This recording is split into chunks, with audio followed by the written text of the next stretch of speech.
আসসালামু আলাইকুম। গতকাল রাতে আমরা হঠাৎ করে সিদ্ধান্ত নিলাম যে খামারে খিচুড়ি রান্না করে এলাকার সবাইকে খাওয়াবো।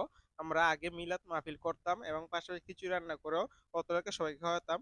এখন সেটাই করব। যেহেতু আমরা আগে গত ৩ মাস ধরে সিদ্ধান্ত নিচ্ছি যে কবে রান্না করব কিন্তু সময় পাওয়া যাচ্ছিল না। যার কারণে আজকে আমরা সিদ্ধান্ত নিচ্ছি গতকাল রাতে ১০টার দিকে। তাই সকাল ভোর থেকে উঠে আমাদের যত কাজ শেষ করে দিলাম ১২টার ভিতরে। দেখি বাবুর্চি ১২:৩০ চলে আসছে। তাই তাকে আমি হেল্পার হিসেবে কাজ করে দিচ্ছি। কেননা অতিথি আমার বাবুর্চি কাজ করার অভিজ্ঞতা আছে। সে অভিজ্ঞতা থেকে হেল্প করছে। এদিকে উনি বলে দিচ্ছে যে কিভাবে কি করতে হবে। আমি বললাম যে, "আমি জানি।